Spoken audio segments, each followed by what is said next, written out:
Public school students in grades 3 through 8 and sophomores in high school usually need to participate in the Massachusetts Comprehensive Assessment System, or more commonly known as MCAS. The Massachusetts Department of Elementary and Secondary Education canceled the test last spring because of school closures, but they plan to hold the exams this school year. The Massachusetts Association of School Committees passed a resolution calling for a moratorium on all high-stakes testing for the 2020-2021 school year and encourages the legislature to enact a moratorium on high-stakes testing for the next 3 years. The resolution also states students have already missed valuable face-to-face instructional opportunities with teachers, and they would benefit from focusing on those instructional opportunities, not spending time taking standardized tests. Another key aspect is eliminating the requirement to pass the standardized tests to graduate. On Tuesday, October 20th, the Needham School Committee discussed whether to support the resolution. I am one of those educators who supports the notion of MCAS. I support it in that we use the information here in Needham to help inform our teaching and learning, and I think that's a powerful thing with a test that is clearly imperfect. I will say that I do not think that with the precious time that we have with our kids this year, that we should not be spending time preparing for or taking away from precious instruction both at home and in school to get ready for the MCAS. So I see this as an opportunity to defer for a year, not eliminate. It's another conversation, but at least defer for this year the implementation of MCAS.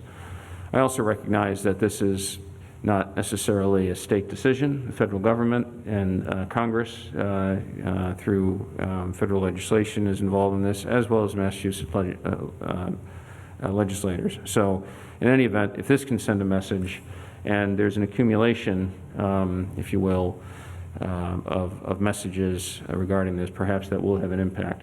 The number of days and the loss to learning that they feel, with the precious time we have with kids, even in a normal year, teachers and principals who use this data rigorously and get more out of it than any of us do, feel like it's a lot of time taken away from teaching kids. So I just ask everyone to think about, more not in this room, I think we all know that, but as we think about it in the community, if we move forward with this, this is really about in a year in which we have so little time.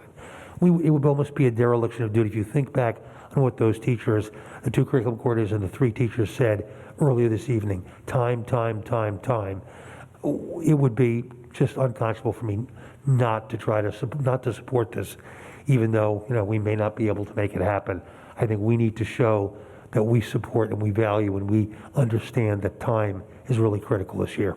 It would be very questionable if the information we would get this year would be relevant from a comparison standpoint. Like, what would it actually tell us about how we've done from one year to the next? And so to take all that time and then not even get relevant information is problematic for me.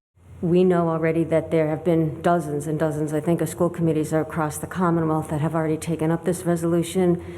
It's a powerful voice to have that many school committees, and of course we know that there are other constituents making their feelings heard and known about MCAS, at least for this upcoming year. So I do think it's critical that we as a body take a stand and that our voice is added to the collection of those that have already been heard, and it makes an impression. The Needham School Committee will vote on the resolution during their next meeting on Tuesday, November 10th.